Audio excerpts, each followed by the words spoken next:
What's going on, Otters? We have made it here to season 10 already. It feels like it's going by in a blink of an eye. Season 10 for Blue Otter Masters. Week 1, getting ready to go. My name is Yanni. I'm joined here by Shibby. Shibby, it's a pleasure to have you on. And we got a great season ahead of us. We've already looked at some of the teams, some of the players. We've already roasted some of the team names a little bit. So we'll have a fun season. It'll be a great time. Jam-packed with content. I expect weekly content from us, right? We want to make sure this master season is one that we can provide with a lot of fun, a lot of jokes, a lot of just banter that I can see in the trash talk. So I just recently got access to the regular Blue Water server, and the moment I saw that trash talk channel, I knew it was going to be a good split. But yeah, we've got a pretty cool matchup, I would say. A lot of fans for both of these teams, right? Can you do me the favor of pronouncing both of these teams, Yanni, and how you think it's pronounced? Yeah, so known burger flip name teams. Bing Chillers ERM Carrot Key 6 versus Dorado Gaming Chi. Both of those are, at least Dorado Gaming Chi is a little bit easier to pronounce. So these two teams are going to be going at it, and all of these teams are going to be going at it across a 5-week regular season and then a regular playoffs where the top 8 teams, I believe it's, yes, top 8 teams overall, top 4 from each division will advance into the playoffs and your standard playoff bracket from there. Yeah, and I'm honestly very excited, right? Because I think the caliber of players we have, not just in the league, but also just in this match, we're going to see some real fun as we are just getting through the draft right now. These guys blazing through the picks, Yanni, Camille, Gwen, Ophelio, Zeri. We see where both of these guys have kind of put their baskets in. And regarding the current league meta at the moment, it is kind of all over the place because we have very few professional games to draw upon. Yeah, it's been quite some time. Really, the only thing you have to go off of is EU at this point. They pulled out Alessandra support pretty recently. So maybe we'll see something crazy like that. But the Bing Chillers clearly doing their homework here. Small Crumb on the top side of Dorado Gaming, known for playing carry champions Camille and Gwen off the board. And as fast as we've gone through these bans, Shibby, the picks have slowed up a little bit, but the Bing Chillers will lock in that Graves to kick things off. Yeah, Graves super strong. I think the build regarding, we've seen a lot of shenanigans with Spear of Shojin right now. I've been seeing a lot of dark technology coming out. Obviously, Jarvan banned right now, but super strong with the Spear of Shojin, the Gore Drinker, all that stuff. Other champions have been able to abuse it to some effect. Some AD carries have been able to abuse Spear of Shojin. Maybe we'll see that build on Graves, but like you said, Dorado, they're going to take the tried and true. They're going to take the Xayah Rakan, still very strong, has been virtually untouched through all the patches in pro play so far. Yeah, Rakan especially, right? Xayah's had a couple of changes. If you recall earlier on in the season, she was in a bit of a rough spot, but Rakan has really been the quintessential support that's been really good from start to finish here. The Leona Talia combination locked into Xayah Rakan. I actually very much like Leona into Xayah. I want to know your opinion on that one. I like the Leona into Rakan, right? I think that is, I think it's prototypically seen as kind of like a rougher lane for the Rakan because the moment he W's in, you can prep the Zenith Blade, you can prep the Q, you can kind of lock him down in place so he can't do too much damage to your team once he, hits level 6 or if he's trying to, all in your bot lane here. The Talia pick as well allows for a lot of roams, could get flexed into the jungle potentially, but I'm pretty sure it's just going to be a mid Talia pick. Also stops a lot of that, dashing and moving around with when she puts down those Legos. It pretty much stops you in your tracks and stuns you as Aatrox does get locked in. Got some changes, but I think, the Dust Blade lethality build is still very good, even though he got some, physical damage to magic damage changes on some of his abilities. Bro, I'm still caught up. Did you just call them Legos? They're Legos. I mean, have you ever stepped on Legos? Yes, I have stepped on a Lego. No, I thought it was so hilarious, but I'm like, man, that makes so much sense. Why didn't I think of that? Those Legos, as you mentioned, will be a big issue for the side of Dorado Gaming, especially, Rakan gonna have a little bit of a hard time at times. Even Aatrox a little bit can glide around at times and it'll cause a lot of problems. Second half of the picks and bans, we're seeing a couple tank tops getting taken off the board. Top laner for Bing Chillers. known for playing a lot of tank tops. That's Equinox. So they're going to have two of really the best options taken off the board. We see the Nico, we see the Lilia gone as well, and Viego will be the matching jungler here for Dorado Gaming. I'm very excited. Viego is a champion and a jungler that's been kind of rising in popularity, at least in solo queue, has kind of, you know, as other champions like Hecarim, like Vi, like Wukong, all these other kind of fighter junglers have been getting hit with the nerf bat, Viego has seemed to gone untouched, right? He's kind of snuck by everybody. And now with this, you know, with this composition, a lot of reset potential, right? Aatrox, Viego. If you just set them up with the Rakan CC, they can start like plowing through fights very, very quickly here, as they are going to save their mid lane for their counter pick here. So Bing Chillers, they're going to have to lock their last and final pick here, their top lane pick. A lot of tanks, like you said, were taken out, but the one, the only big Bubba Scion is here. Yeah, and you mentioned about Dorado Gaming's ability to reset. Bing Chillers with that Jinx also has that ability to reset, but I take a look at the team that Dorado Gaming has put together, and if I'm this Jinx, I'm a little worried. Or is this Leona and is this Scion going to be able to protect you enough Annie would be to good. have you thrive? And yeah, you mentioned it. There's a couple of picks getting cycled through here, determining what they want in the mid lane. You know, either of them really work. I also would go with the Annie here, but it looks like we are going to see the Syndra get locked in to finalize this draft. Shibby, I want to know your thoughts on what both of these teams bring to the table, who has the edge, and maybe where teams may have misstepped. I think Bing Chillers have like a lot of damage, right? Like they've literally built a pretty set standard composition, right? They've got the Leona Scion front line. They've got Graves and Jinx, right? One of them's an up close, kind of in your face, bursty kind of AD carry, right? Graves also gets very, very tanky with the grit. And you have Jinx just pelting away at Dorado's, you know, front line and back line with rockets. You have the keep away game with the Tilia, like we mentioned, the Legos, the shove. It's just a lot of like, how do we get in onto this team if you're Dorado? Well, on the side of Dorado, I mean, they answered my question, right? They've got Viego on a flank. He can hang out in the mist. You've obviously got Rakan jumping in with the quickness, with the W. If this team plays it smart and they can get their flanks off correctly, it feels like Bing Chillers are in a very, very rough situation, you know, coming around Dragon, coming around Baron, where there are multiple different entry points. Dorado Gaming's composition is very, very chaotic and hectic, but like one stun from the Syndra into a knockup, and Aatrox and Viego are just going to run buck wild against this composition. Yeah, I can agree with that to a large point, but one thing I want to point out that I don't think you really covered on is the Talia ultimate, right? Xayah and Syndra can't get past that. The only way they're getting past is either flashing, or Xayah is going to have to ult herself over the wall, which is a bit of a scary prospect, although you could see some really sick plays. You know, you just ult yourself over the wall, flash behind their team, E, and you root all of them up, but that would be something crazy to see. But the Bing Chillers, I think, can get themselves a lot of control. And it's much easier for them to engage. Leona can ult from a range, whereas sometimes Rakan is going to have to wait and see and try to find the right angle. Yeah, I'm going to see what Dorado Gaming's AD carry ends up taking for some of those spells. If he believes it's a ghost game, if he can kind of maneuver around some of the skill shots and some of the stuns, or if he just believes that, hey, I need cleanse so that if Leona ults, my cleanse is ready to go. Because you don't want to be in that situation, you know, 60 seconds, 90 seconds prior to a dragon. Leona just like raw ults to Xayah, and unfortunately Xayah, if she doesn't want to die, or if she doesn't want to get stunned or CC'd up, she's going to have to burn her ultimate, which is on a relatively high cooldown. So I want to see what this AD carry ends up going. Ghost, like I said, is still pretty good. They did nerf the interaction where it extends if you get a kill. It's just a flat, I believe, 12 or 15 seconds now. Still very good, but it doesn't have that like kill reset potential where like your ghost keeps extending and it's going crazy the more kills and assists you get. So not as good anymore. So much. Ghost, hey, it was so underrated for such a long time. I mean, you still have people taking heal into these lanes. We'll see if, you know, these players can rely on some of their more movement based and mechanics here. But I mean, Yanni, I gotta ask you the question, gun to your head, whose draft are you taking? Oh man, this is so tough, right? I think if I had to choose between the two just based off of the drafts, oh man, this is so hard.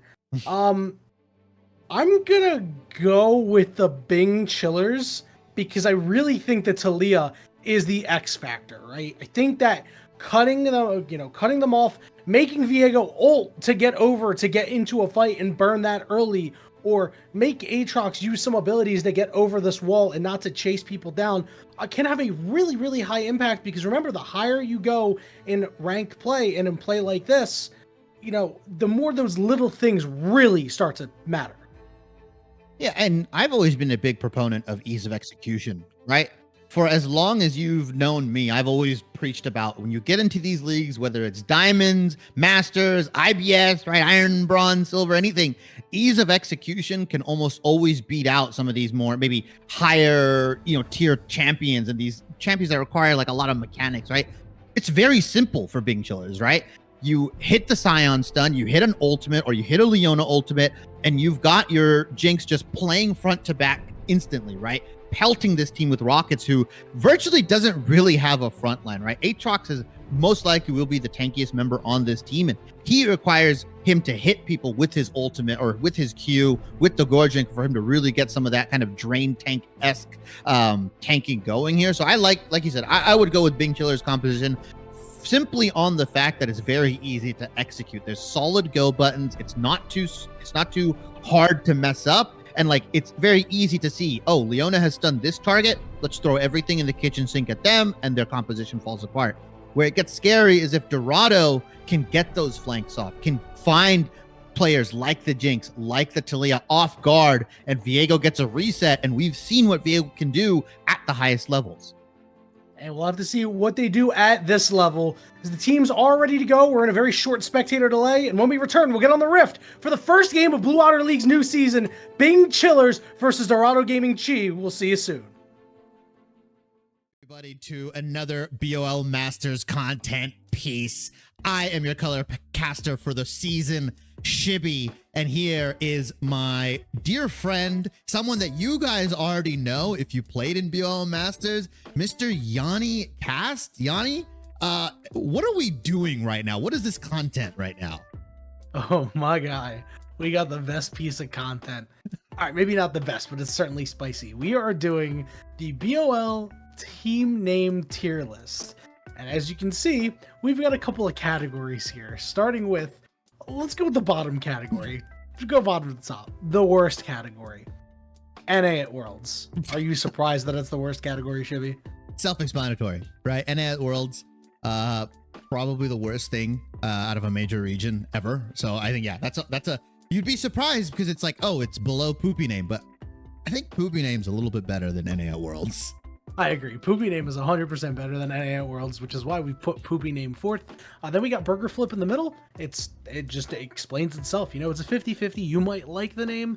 We might not like the name. You know how it goes. And then we have the second best category, and you're going to think it's the best category, but just wait till we get there. I know you're already looking. We got the instant E-date category.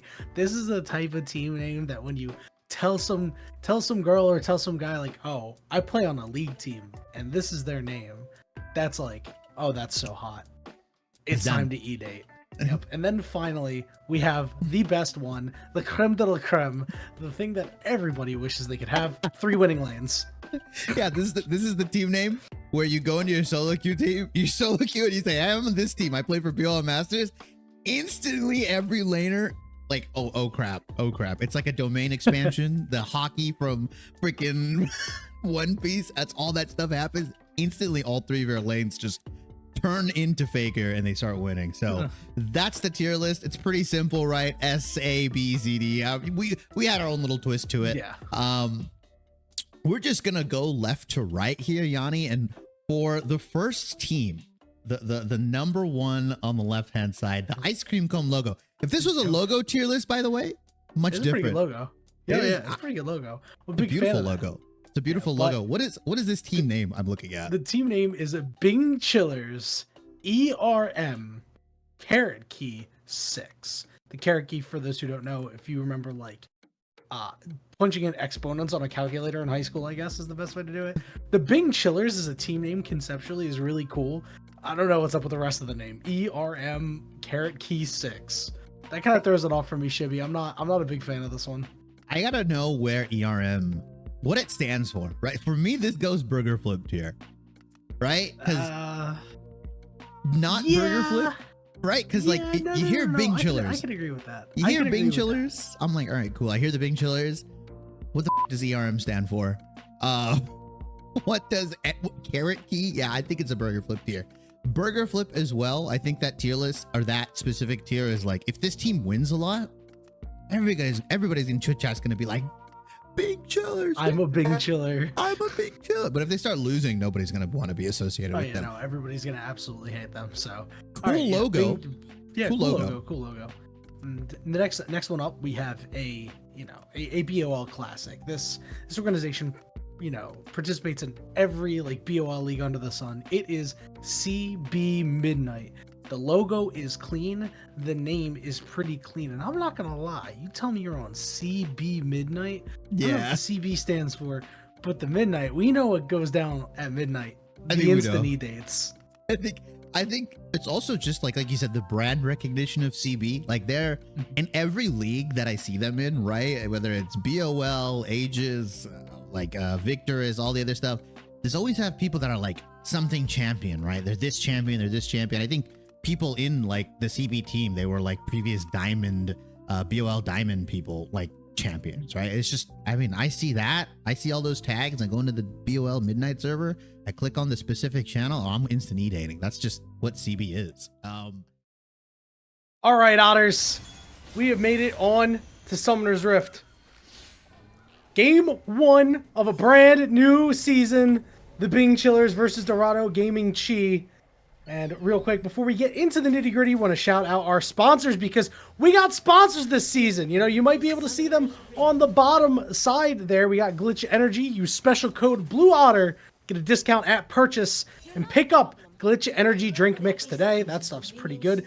And a brand new coaching platform, Coachify.gg. Brand new platform for esport coaches. 0 commissions. Sign up is free. Anybody can create a public profile. Go coach some people if you're good. Step your game up if you're not so great. That's Coachify.gg. Shibby. Now that we've had a second to watch the level 1 marinate and nobody do anything, what are you looking for out of this game, out of this early game specifically? Well, I'm looking for Ivme to take some glitch energy because that guy is out of base with no items. Oh no! He's sleeping right now. He needs the glitch. The boy sleep. All right, there we go. I think he recognized that somebody pinged him out. Yeah, somebody must have told him. Somebody must have pinged him there. But he's going to be late to lane. I believe he's going to be pretty late. He might miss like the first couple minions.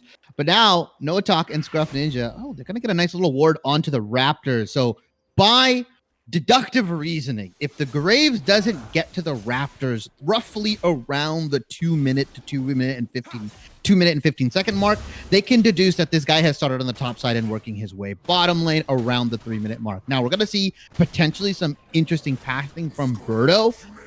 These teams may or may not have been able to scrim in these past couple of weeks, but since this is the first week of official matches, Birdo won't be able to necessarily path around that, right? He won't be able to recognize that, hey, Noah Talk likes to ward the Raptors around this time. Let me try to path around the vision and catch them off guard. So really smart play, really smart ward from them. But like you said, what I want to see early, obviously, I think both of these junglers, Graves and Viego, are just going to be looking to farm to that level 6. But right now, Oreo, Murderer, and Livby, even though Jinx was late to lane, they get the Zenith Blade onto Arch. Yeah, and Arch having to burn both summoners for Envy's Ghost and Oreo Murderer's Ignite, but that's how you want to kick off a lane. As you can see up in the top lane, Equinox and Small Chrome going at it. Equinox, known tank player. Small Chrome, known bruiser player. And one thing that really surprised me is we didn't see the Scion do any funny business in the early game.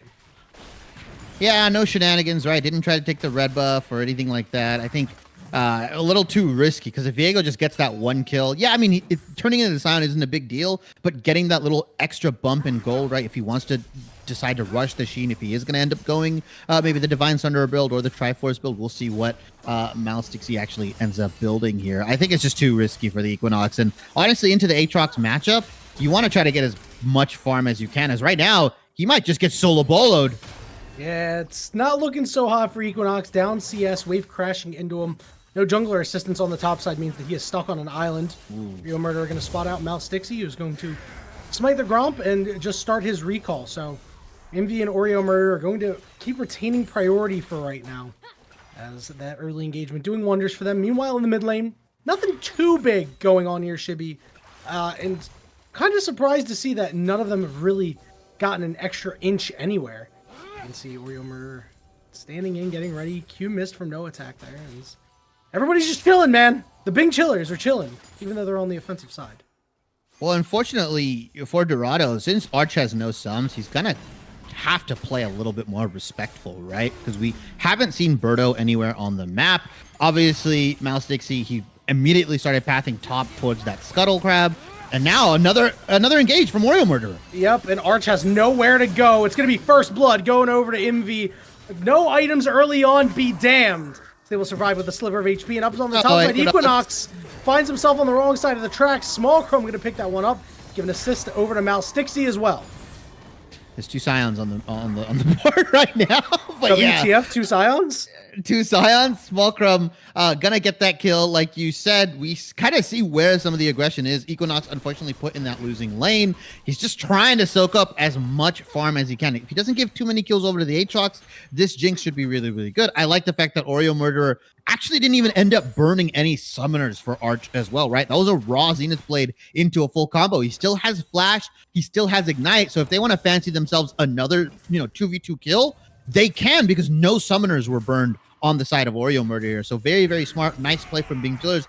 Can potentially set up a dive even. Maybe look to pick up an early drag once that spawns in. But right now, mid lane has just been super, super quiet, Yanni. But I think the top and bottom lanes for each of the respective teams, we know relatively what their game strategy is. Well, the mid lane did make some noise because during all of that infighting that went on, Scruff Ninja burned their Flash. And they looked pretty okay in the health department, so not quite sure what went on there. It was perhaps Birdo making a nice play, a nice gank there. So that's what we could generally assume. So Scruff Ninja without a Flash currently, which means it's time to try to put some pressure onto the Syndra, unlock your Talia. Yeah, I mean, the reason you pick this champion, right, Talia in the mid lane, is start roaming towards that bot side. It's just way more effective. You cut off that backside of the turret. You cut off right before they can get over. And then, unfortunately, like you said, Xayah, if she doesn't have Flash, she's going to have to burn her ultimate, and you kind of just win Dragon control, win River control here. So we're going to see if Kaiser can potentially shove this lane out. TP has been burned by Scruff Ninja, and let's see if they go for a 4-man play. Bing Chillers have all the right ingredients. Let's see if they can just get it into the pot, into that bot lane. Tell me what they are cooking, Shibby. Mouse Dixie is about to show up and potentially ruin the party if that's what they want to do. You already see Kaiser nice in ward or out here. Teleport on cooldown. That's what they use to get back to lane. No teleports for either mid laner here. So the first one to move, the first one to make a play, have a very big advantage there. As you can see the Bing Chiller starting to get into the jungle of Mouse Dixie a little bit here. He's already cleared it, but that extra vision, just knowing where this Viego's at, goes a long way to neutralizing him in the early games. You can see these teams are still even here at just about the 7-minute mark, although there is a bit of a difference in this top lane that we've seen so far. A bit of a CS differential here, as now we see some vision being cleared out, but I believe it was No Attack and potentially Mouse Dixie placing some of that vision into the river, immediately spotting out the Kaiser roam, and you saw the Viego just kind of hanging around. Yes, he got seen, but that's okay for him because he just wants to make sure that his bot lane won't get dove, won't get 4-man. The Dragon does go over to Bing Chillers, like we mentioned, just because of the absolute control they have right now. Really, really smart. I like the idea that just kind of taking it off rip here. They can start stacking the early dragons and potentially kind of, force Dorado to fight when they're not ready, right? Like, he's still waiting on some item power specs. We're still waiting on them to kind of really get online. And if you can force the issue prior to when they want to fight, when they're sitting on maybe components or they're not on equal footing as their lane partners, maybe they get better reset timings, it can really just, one fight can ruin the game. Really love seeing teams taking advantage of their, early aggression in the bot lane to go take dragons, and then, notice that their jungler is going to be on the top side, and then the jungler in response comes in and swipes the blue buff away. It's just high-level chess match play. So the Bing Chillers, if you're Birdo, you're a little bit sad, but I'm sure you'll take the dragon instead. This other Rift Herald has been started up as Birdo has just gone around to clear. No wards in the area, and because Equinox is a little slow to get back to lane here, it looks like this Rift Herald should go to the side of Dorado Gaming fairly easily. Oreo Murderer up here is level 5.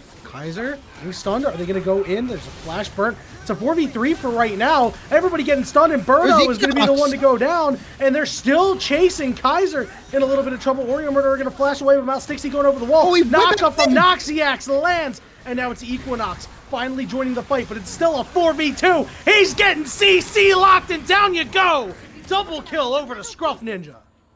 One after the other after the other. It's like me eating cookies, Yanni. I just can't stop. Bing Chillers absolutely feed kill after kill after kill to Dorado to fight what, a herald that you weren't even prepared for. Equinox was nowhere to be seen. It was a 4v3 for a better part of that fight. Then it became a 4v2, then a 4v1, and then now the Rift Herald goes over. And that's one of those fights where you look at it, it's like, why did we end up fighting that? Why did we just throw away our advantage? 2 of those kills went over to the Syndra, a already lane dominant, champion who's going to get her mythic item even faster right now, as Arch had to burn the ultimate.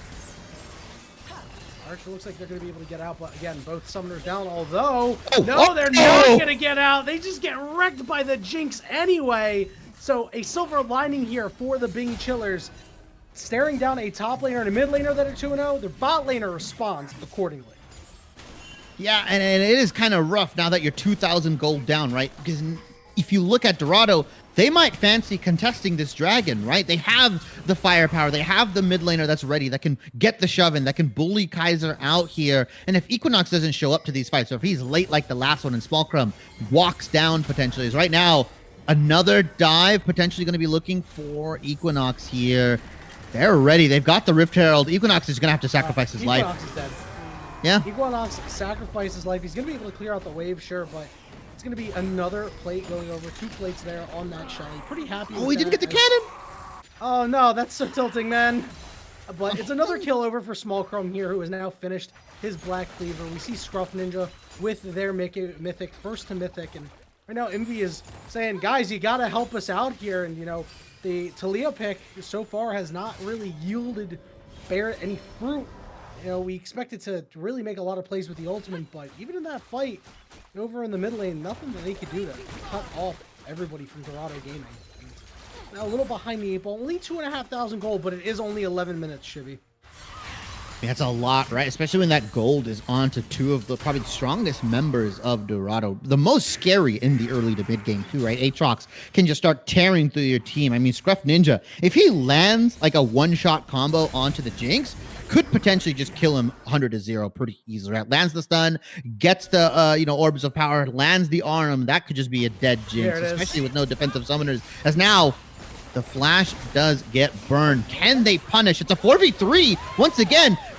Bing Chillers, do you remember what happened? Oh my god, they're going to go in. They managed to kill no attack, and now Rio Murderer running point, but a good ultimate there, although nice double stun. Can they follow up? Scruff Ninja's damage is huge. Good flash there from Kaiser, but they're going to fall all the same. Mouse Stixie has taken over the Taliyah and stuns up Envy. Down you go. Oreo Murderer, the last one alive, but they get murdered, dunked in the milk, and it's more kills for Dorado Gaming. No attack. Type in worth in all chat right now. They burned all of their summoners, all of their cooldowns just to kill the support, but they had no gas left in the tank. And Scruff Ninja hitting a massive 2-man stun onto both the Taliyah and Jinx just sets up Mouse Stixie for success. You saw him reset, and he piloted Taliyah perfectly because he knocked the Jinx back into the team here. And another 4v3 situation where Bing Chillers, it looked like they had it, right? They picked up the kill under the Jinx. They got the reset going. She got excited, but they just bit off more than they can chew. And now Kaiser, no sums available as soon as he came back to lane. Oh, yeah, that's cyberbullying at its highest degree. Yeah, you can't turn off the computer screen for that one. As you can see, the ping's going down onto the dragon now. They're looking to take that Infernal Drake. It should be pretty free. Dorado Gaming has come to play after what was a really slow early game. I mean, over the course of about 2 minutes, this game has just exploded and has now gone the way of the Bing Chillers. Listen, Shibby, it's still like the end of summer. It's early September. It's still really, really hot. The ice cream is melting right now.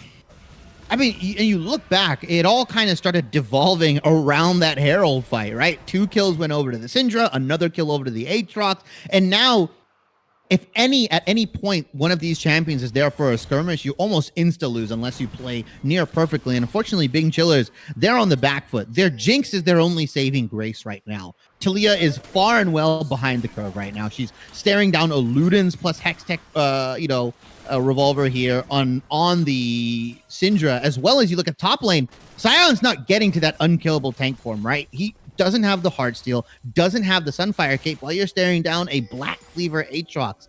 Even if Bing Chillers wants to skirmish, they can't. They simply have to farm away, ping pong lanes back and forth. And if that's the case, Dorado Gaming is going to hold on to this lead. They're going to pick up objectives. They're going to pick up dragons. They're eventually going to pick up the Baron once it spawns. And it's now on to Bing Chillers to create some sort of play and to do that multiple times. Yeah, and Dorado Gaming, if they get into that ping pong state, like you mentioned, they have go buttons, right? Like you can hit a stun with this Syndra. The wards from Bing Chillers haven't been good enough to prevent Malstixi from getting in at creative angles, right? So if that's the case, like you said, they're going to bleed out, but at any time, Dorado Gaming can just say, we're hitting the go button. You can see it right there. They just go into fog of war, and the Bing Chillers are like, we got to back up. We can't push this lane. We can't get this turret. Where they're forcing the ping pong here. Yeah, and it's really smart the way they're playing around Vision. This Kaiser's just dead again, as we mentioned. In the fog of war, the stun got hit, and Malstixi has taken over, and now he's going to go into Birdo's jungle. He's not done. Yeah, Malstixi already got one buff. Wanted to get another one. Couldn't quite get that, but Birdo down to half HP. Malstixi, though, under the turret. It's a lot of damage traded back. But the Jinx Rocket, it's going to miss. Scruff Ninja looking to bail him out. Oreo Murderer gets stunned away before landing anything more. The Ignite burning, but Malstixi walks away. I mean, at the end of the day, he pushed Birdo out of the jungle. He got the ultimate out, and Equinox is going to maybe look to get some damage. He's got to back off the turret, because the moment Aatrox comes in, he's going to get aggroed by the turret because of the Bammy Cinder here. And yeah, still no Sunfire. He's still not at that tank point yet. And right now, a bot lane play is happening, but I think they might lose this. Oh, yeah, Arch does some damage now. They've got their Kraken Slayer. Envy has to run away. Teleport coming in just to help him out. This Kaiser is going to head down there, but they're only going to be able to take the wave and nothing more. And this means Scruff Ninja is going to take the mid turret here. As things are just falling apart for the Bing Chillers. And Chibi, look at the item difference. Everybody has one item on Dorado. Oh, you TP'd! It doesn't even matter if Kaiser had an item there because they go down anyway. And that's going to be another turret falling. The gold lead is spilling out of their pockets right now. Oh, absolutely. 8,000 gold at the 16-minute mark. Dorado Gaming, the moment they sniffed blood in the water like sharks, they ravenously attacked them. Yeah, Equinox is just praying to God, praying to Riot, praying to anybody to help him. But unfortunately, nobody will come to his aid as Small Crumb picks up another kill. 4-0-2 on the Aatrox, 5-0-3 on the Syndra. And now that lead that you had in the bot lane, that sliver of hope, Bing Chillers, that you had, the light has been snuffed out completely. God, they crumbled that man like he was a lemon-flavored Oreo, because nobody likes those. 14-3 is the kill score, cresting to the 17-minute mark. The gold lead you just talked about, it's about 8K right now. It's going to get a whole lot worse. They're pinging around for Rift Herald, and there's just no way that Dorado is going to have any sort of problem getting that done. I mean, heck, Scruff Ninja is on 2 items now. Finally, Kaiser got there first, but Scruff Ninja already lapping them, and Small Crumb is going to be pretty close to getting the next one.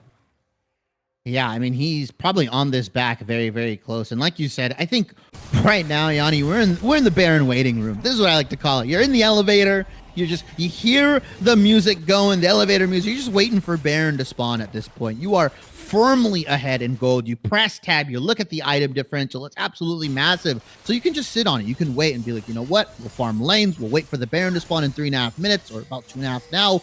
Bing Chillers, they have to play these fights like at a miraculous level to even get a sliver of some sort of hope to stop this Baron right now, as the dragon is coming up. And yeah, Bing Chillers is going to get a Cloud Drake to themselves, but I think it's more Dorado Gaming allowing them potentially to start this. As we see, Malstixi, maybe he doesn't want to give it over just quite yet. Oh, absolutely not. They're going to summon the Rift Herald to the mid lane. They want to force a fight here. They want to use their advantage, continue pressing it, and wisely the Bing Chillers will back off, but they can do nothing but watch themselves set up for the dragon and then quietly surrender that one away. Rift Herald crashing into the mid inner turret. taking it almost all the way gone here. If you're the Bing Chillers, there has to be some silver linings, right? Yeah, on to the next one. They have shutdowns that they can claim. So this is the dream scenario, right? Okay. And lay it on me. This is the 1% scenario for Bing Chillers here. Dorado Gaming blow all of their summoners. They try to kill the Scion, or they somehow all their spells magically miss the Jinx here, and Jinx just goes on a reset. 1 kill, 2 kills, 3 kills, 4 kills. She gets a pentakill, right? Maybe around the Baron. Even then, she'll still need another 5 kills for them to get back into the game. They are so far behind in gold. That is the miracle situation, Yanni. Jinx has to pick up 2 pentakills for them to even have a remotely good chance. As right now, Dorado Gaming, they're pushing the pedal to the metal. What you're telling me is Jinx needs to find 6 kills in one fight somehow. I mean, it's going to be pretty hard. Mid-inner turret going down. Remember, those give so much gold, as despite the fact that there has been no fighting, it's just Dorado Gaming continue to growing the gold lead here up to 9,000 at this point. You can see Malstixi, he just doesn't take any damage at all. As, yeah, you've been completely correct. It is just a Baron waiting room at this point. They're waiting for Bing Chillers to misstep or just wait for the Baron to spawn and take it themselves. That being said, I've seen plenty of teams throw at Baron, and I know you have a lot of experience with that at BOL Platinum, casting for that one. I mean, you see it a lot, right? But we're at those level masters where these teams, they're going to try to set up around the Baron pretty smartly. We've got 2, control wards on Malstixi. We've got another one on No Attack. We've probably got some ward coverage coming in from the rest of the team. They're going to sweep it. They're going to do their due diligence. Scruff Ninja is dutifully pushing that bot lane. He's got TP ready just in case. They may end up trying to set some flank wards just in case Bing Chillers kind of oversteps, as Birdo, as I say that, might have overstepped. Oh yeah, No Attack came flying in, and that means no flash for Birdo. As the Baron gets pinged on, Small Crumb did pop that World Ender, so you know it's time for them to hit the go button. The question is, Shibby, do the Bing Chillers try to match? Malstixi has taken a lot of damage, is healing up just a little bit, but so far I don't see any pings. They have no vision. Equinox going to face check, and he's going to find them out. So the pings are going to go down, but the Baron is down to 2,000 HP. You know they never had a shot at it. Baron secured as the Jinx rocket sadly flies by. Yeah, and now this is where Dorado Gaming is just going to push it, right? They're going to say, you know what? We'll send Scruff Ninja. We'll send Small Crumb. They can do a 1-3-1 if they want. They can even go 1-4 if they feel that they need Scruff Ninja for this, siege right now.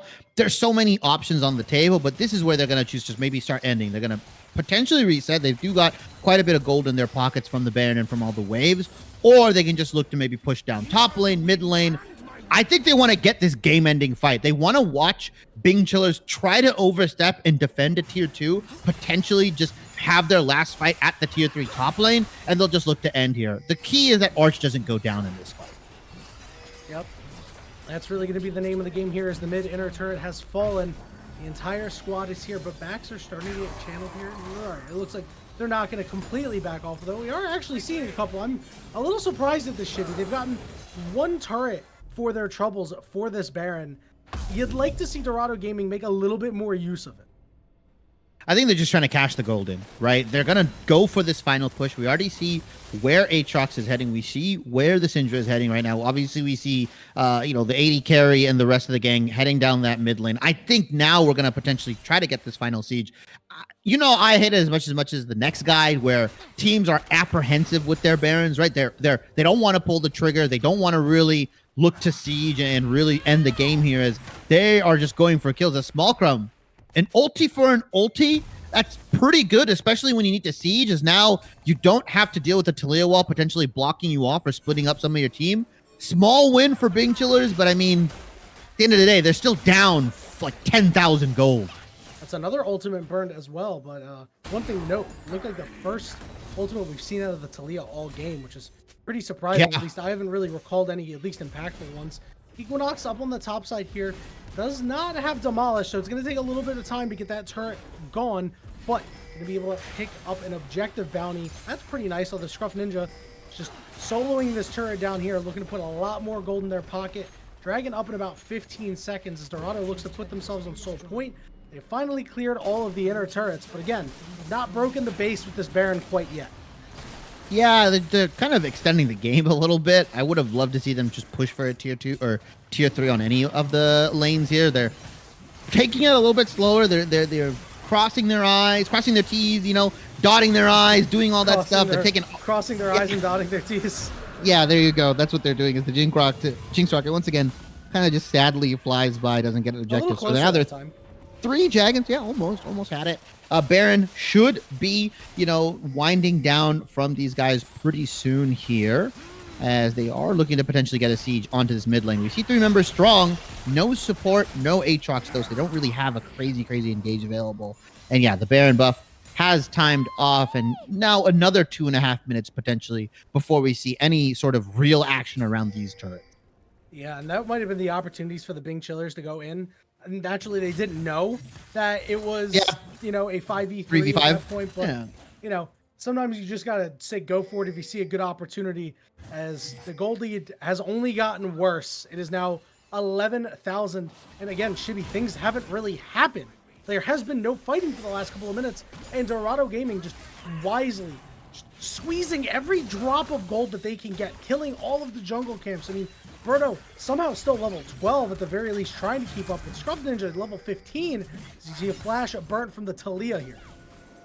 Yeah, it feels like Dorado's trying to get blood from a stone right now. Like they're just taking whatever they can, like these little golds. Like, oh, we'll take your wolves, we'll take your raptors, we'll just gotta squeeze, like you said, every little bit of life out of yours. Now potentially we see an engage coming in. I saw the Shirelias pop, but it looks like the stun didn't last long enough. And I think the one good thing about Bing Chiller's composition is they do have some decent wave clear with rockets, with Talia. It's just how are they going to be able to handle a multi-front threat here? Now mid and bottom lane are both being pushed. You have to make a decision. Yeah, it's getting very difficult because Scruff Ninja does a lot of damage with these auto attacks to the turrets. So if you just pair them up with one person, they'll be a-okay, all safe. And somebody's got to deal with that top lane, because guess what? It's coming in as well. You see Equinox is the one that kind of has been dealing with that. Means that damage get put on the turrets. But once again, Dorado Gaming going to back off here and play it safe. Yeah, they've again got a little bit more gold, and we see the dreaded Spear of Sojin on Malstixi as well. That item is just absurdly busted. I mean, I don't know how they shipped that to live and thought that was just going to be healthy for the game. I just wanted to make it good, man. The item hasn't been really good for a while. It's been okay on some certain champions, but it's okay to. Yeah, but it's one of those items that when it's good, it's just like so oppressively disgusting. It is kind of disgusting. It's like Static Shiv. It's like Static Shiv. Not quite. You know what it reminds me of? It reminds me of when Death's Dance was like in the meta, that like everybody was picking Death's Dance. Yeah, you can see now Stixie on to Equinox, but Equinox not taking a whole lot of damage right now, though they are going to have to burn their ultimate to find a way out. So, an ultimate burned, this Baron up in 20 seconds means that Equinox not going to be the one to engage the fight. Oh, Malstixi, he's fancying himself a 1v4. He's like, you know what, I don't want Baron, I just want to end the game. I'm bored, guys. Can we go? Can we go? Oh, that's the perfect engage. That's what they wanted. Malstixi and no attack getting in there. No attack the first to fall. Kaiser is going down as well. Although, we're seeing Equinox at half HP. Malstixi got knocked up. Malstixi goes down. Malstixi goes down. This is a potential opportunity. The health bars are so low. Small Crumb got ignited, but he's going to get one back onto Equinox. It ends up being a 2-for-2 currently, and the rest of the Bing Chillers running to relative safety. Overall, unless this fight ends up being the base end or base ending push here, I mean, 2-for-2 for Bing Chillers. You don't lose too much. Yeah, your tier 3 gets cracked open into the mid lane, but that's the best thing you can get. And I think one of those kills, no, none of those kills actually ended up going to the Jinx. One went to the Scion and one went to Birdo here. So unfortunate that none of those shutdowns could potentially go into one of their hard carry pockets. As right now, this is a Gore Drinker Graves, by the way. This isn't the Graves that's going to one-shot you with the lethality, with the Dustblade, with the Eclipse. This is a Graves that's meant to just like stay alive as long as possible, which is kind of, you know, counterintuitive a little bit, especially when you're down so much. Like you wanted to be able to pop one of their carries, but unfortunately just hasn't gotten the gold, hasn't been able to get that, you know, item generation going. So he went for the more survivability build. Yep, and has done a good job of surviving, has only died once. So that's pretty good. The build is working as intended, but right now Dorado has gone right back to work themselves. As they've taken the Baron, they're going to head down. They're looking to get the Dragon Soul. There's an open inhibitor. Can imagine, Shibby, that this will be the time, as you mentioned earlier, that they're going to look to put away the game. Yeah, as we see the second Talia ult I've ever seen used in this game. Gone in an instant. Wow. All right. You did something. You pressed the button. Good Yep. job. You stopped something. The Talia ult is currently functional. The R button or whatever you have it keybound to is functional. I know some people use some weird keybinds. My buddy keybinds like W, A, Z, and X or something like that. So we see the dragon going down, and now Equinox has drawn the ire. No attack gonna charm him up. This is how they're gonna start the fight. MV got knocked up, got forced away. They will get that first pick, and they're looking to domino effect it into the Nexus. Yeah, I mean, their tank is down. They don't have a front line ready. I mean, Leona is pretty much everything you got right now. Is we saw that tier 3 mid lane. It was cracked open just a little while ago, and now with the Baron, with the minions popping in right now, you have to believe that this is the game-ending push. If they are looking to put this one away, it's a 5v4. Let's see if the Bing Chillers can hold the line. Oreo Murderer gonna get a stun on the Mouse Dixie. Goes in, down to half HP, and is going to fall. 5v3 now, as the carries are trying to carry, but the ultimate used by the Xayah means she's still alive. Mouse Dixie under the turret doesn't give a damn. Kaiser stunned up and falls, and Berto with the survivability build he can only watch his teammates fall before him, as now they're just waiting to get a couple more minions in. Turret down to half HP. Equinox is here. Mouse Dixie is low. Mouse Dixie goes golden. Equinox looking to clean him up and kill him. No attack with the knockup. Mouse Dixie is healthy again. They're looking to take down the Scion. He's big, he's burly, and he's dead, man, as the Nexus will fall. And game 1 goes to Dorado Gaming Chi. Just a stomp from the 12-minute mark onwards, right? Dorado Gaming just absolutely taking over on all fronts here, and really, you know, Bing Chillers, they just messed up their composition, right? I mean, it felt like Talia was playing Lee Sin, right? He was blind IRL.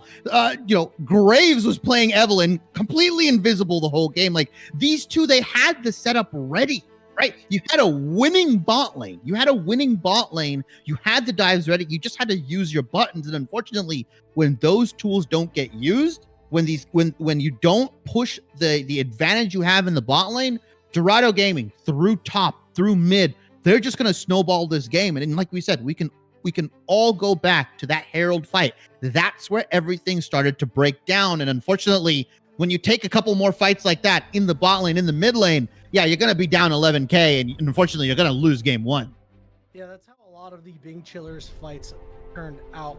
Really, just the first couple of ones, just so disjointed, disconnected. They were down a man the entire time, and Equinox could really never catch up.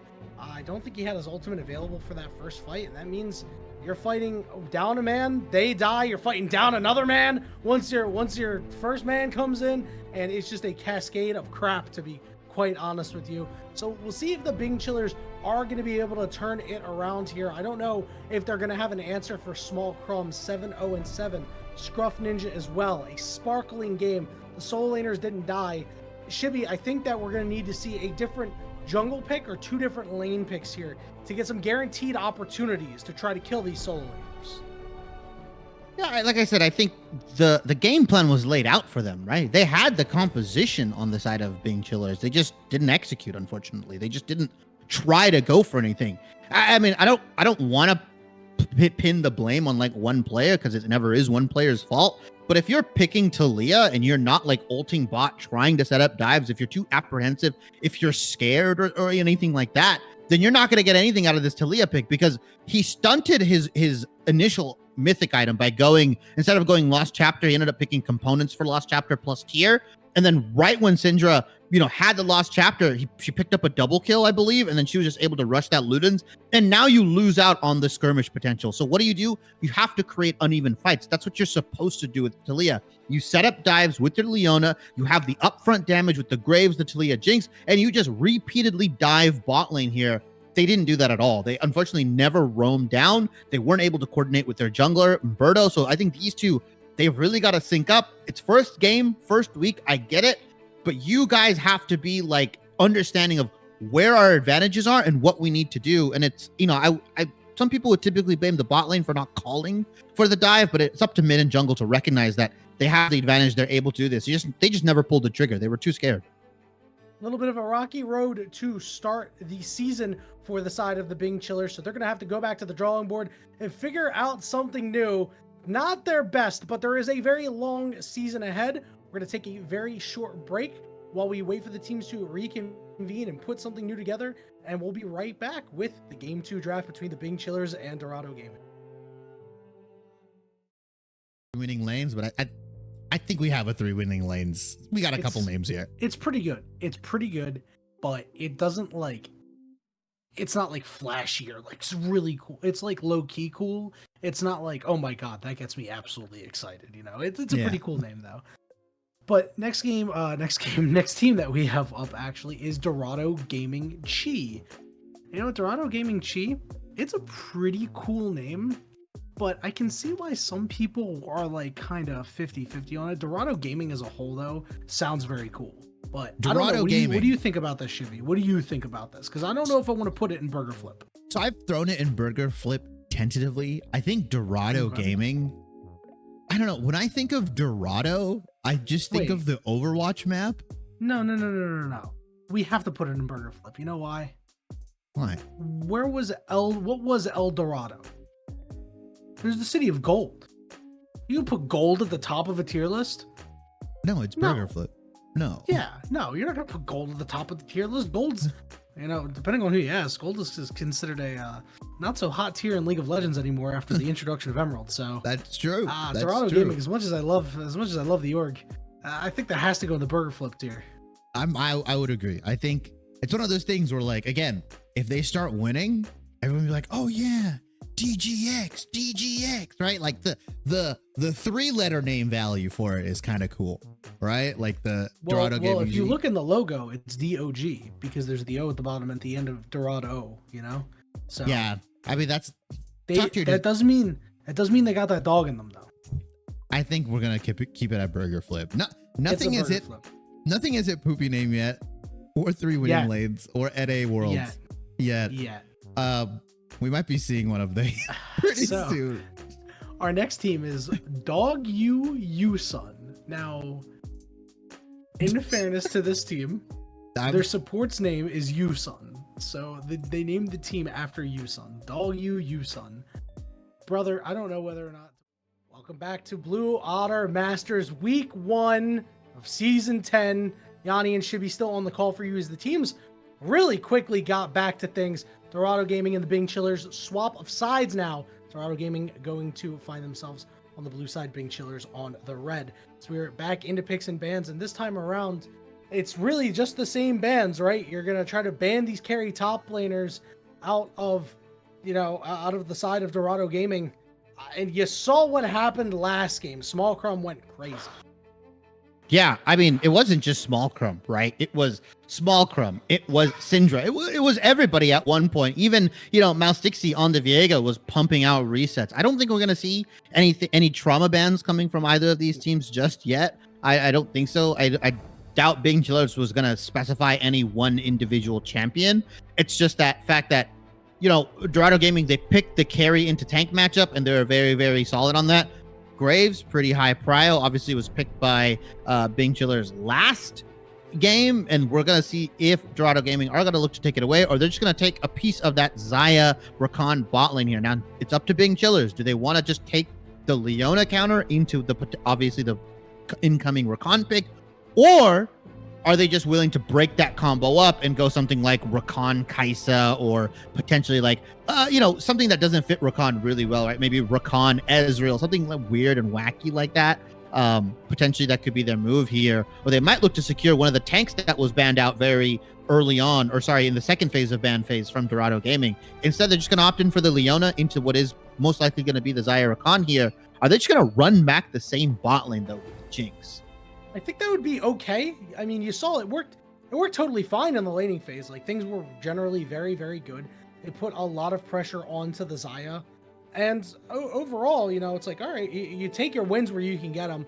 You can see the Bing Chillers pretty clearly and big thought about that. And they're going to take a champion that I think has a much better pairing with the Leona, Tristana.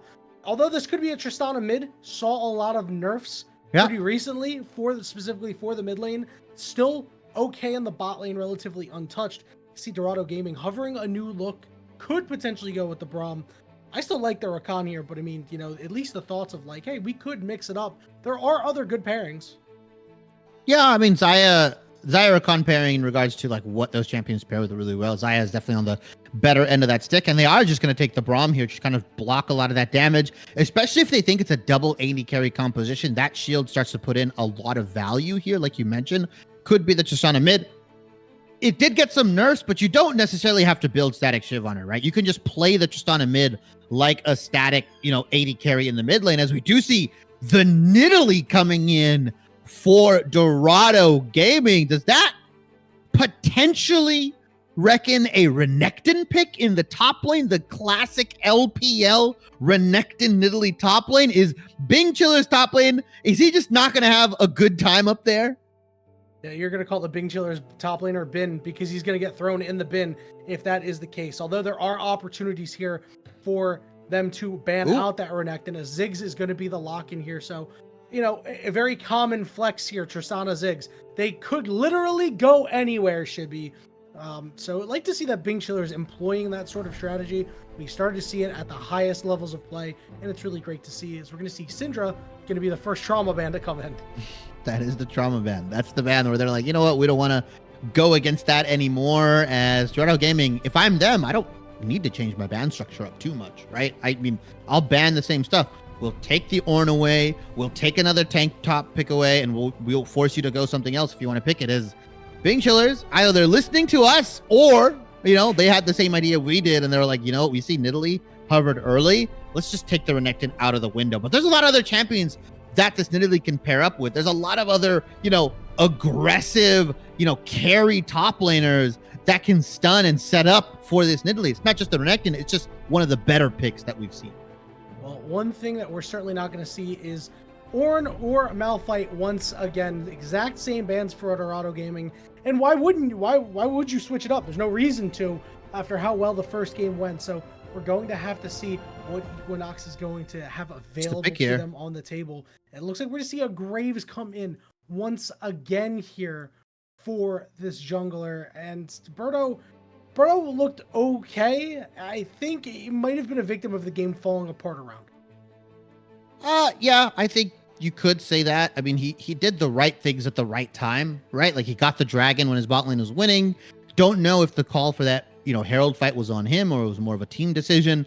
But like you said, kind of when that happens as a jungler, you don't really have any priority anywhere, as the Mantheon might just get picked up here. And that's a top laner that we said, a stun, a lot of CC, a lot of good ways to set up your Nidalee, right? You can even gank the lane from your own tower, like you could gank it from Fountain. Your Nidalee can come in, you can R past them. There's a lot of things you can do here, a lot of flexibility, and we potentially will see a Neeko being hovered. I want to see the Akali, but I wouldn't be mad if they end up going Neeko, just because it's another one of those champions that is just so strong and has seemingly dodged the nerf bat, in my opinion. Yeah, somehow, some way has not been nerfed, but we are going to see Akali get locked in. So Dorado Gaming, they have decided no more respect. It's a hands diff, Shibby. They've gone with Nidalee, with Pantheon, with Akali. It's hands diff in season. So we do have the possibility of the Sylas counter pick from Bing Chillers, right? We saw Showmaker take that into the LCK and just absolutely stomp DRX back in the LCK playoffs. It looks like they actually end up going Urgot in the top lane. So the Ziggs and Tristana still can be swapped around. I think Tristana just has a little bit of a better time, right? Because she has the ability to R the Akali away, can really punish the range advantage, right? Has a lot of burst. We'll see what Bing Chillers actually wants to do. But if this Akali gets on top of either of these champions in the mid lane, it feels like it's almost done here. Gonna be a lot of work put in from Bing Chillers. I like the Urgot. Not a tank. It's a carry v carry match. I would say bruiser versus, carry matchup here in the top lane, but it's something different. The front line is a little bit lacking. Urgot, depending on what he builds, he might end up going like Black Cleaver into Frozen Heart, and something he might end up going, fourth or third item Mythic. There's a lot of different kind of build paths you can go on him. But I'm really looking at Bing Chillers once again to kind of push the pedal to the metal. You have a really good tower taking composition. You have ways to shove Dorado Gaming under their turret very, very well. If you get a kill or two, start playing around those lanes. And I'm going to be looking towards that mid lane and specifically jungle again on this Graves pick here. I want to see him put in a little bit more work. Yeah, and they really have dive buddies, right? Graves, Urgot, really good at diving towers when there's somebody else to primarily engage, that being the Leona.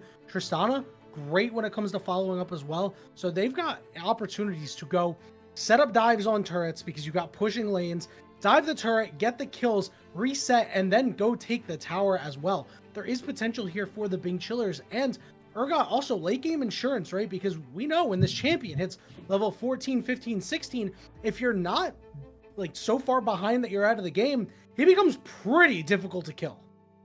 Yeah, it's disgusting, right? Because he gets the auto lock on onto the W.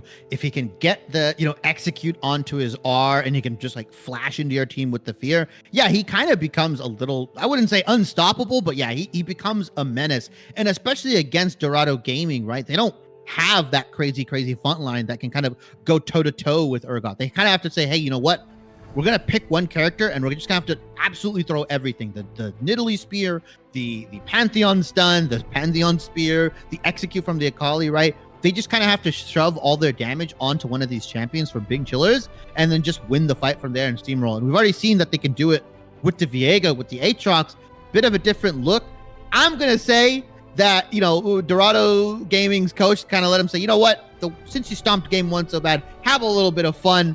Be a little bit disrespectful, play what you want. And I don't think that he really gives Bing Chillers that much opportunity to kind of play this a little bit differently, because this still is a very, very deadly team composition from Dorado Gaming. Yeah, and you know that early on in the game, it's going to be really important if you're the Bing Chillers that you're not making mistakes, you're making all the right decisions, because you know that with a composition like this, Dorado Gaming is going to come at you.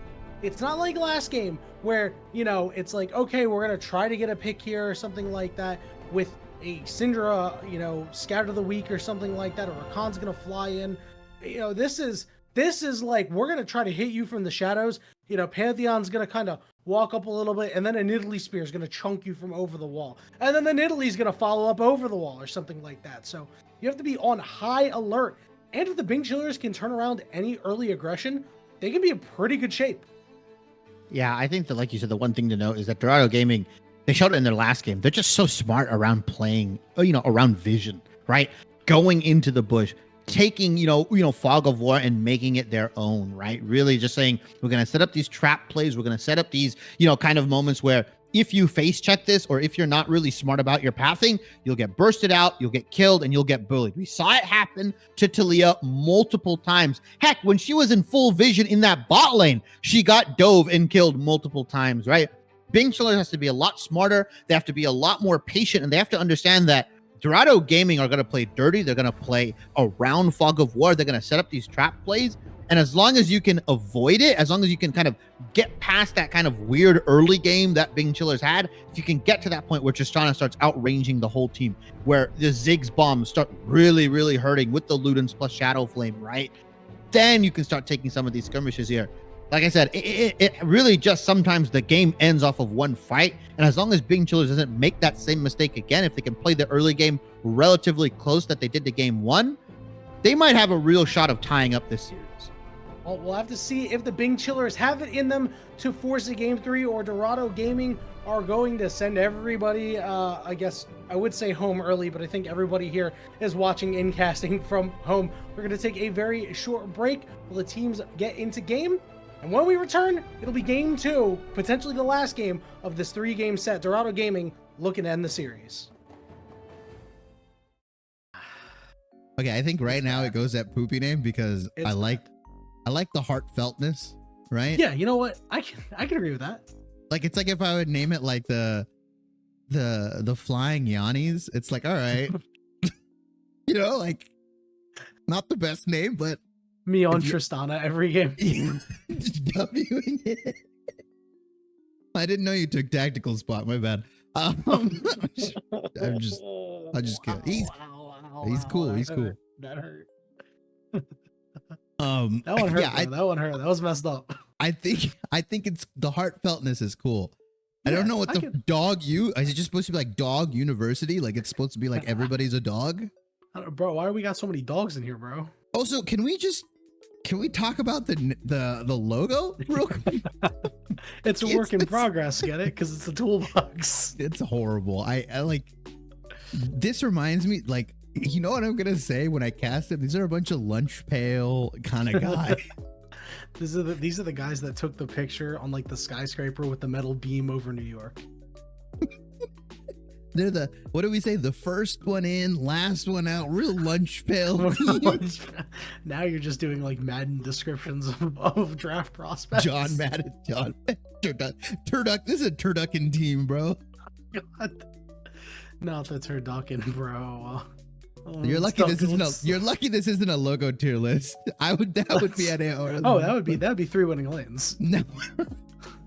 All right, me and you have different standards of beauty, I think, just a little bit. All right, what's the next team name? So the logo's sick. Oh yeah, the next team name is Glacial Mafia. And, you know, Glacial, another organization that's had many teams over many leagues. Glacial Mafia, it's a pretty dope name, I'm not gonna lie. And I know it's a name tier list, but the logo is kind of doing it for me to kind of put it over the top. Right, I'm at a solid instant E date for it. You know, Shibby. I want to hear your opinions here. Does left to right matter? Yes. No. I'm personally not a left to right matters guy.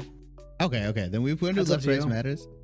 That's fine. I think it just it's instant E date. I think Glacial. Let's look at the name Glacial Mafia. I just think of like people Santa Claus would hire to kill somebody. That's what I think. That's what I think of for Glacial Mafia. He said, "We ain't giving the naughty kids call anymore. No, eliminate them. Get the blicky ready. Like that's get the blicky ready."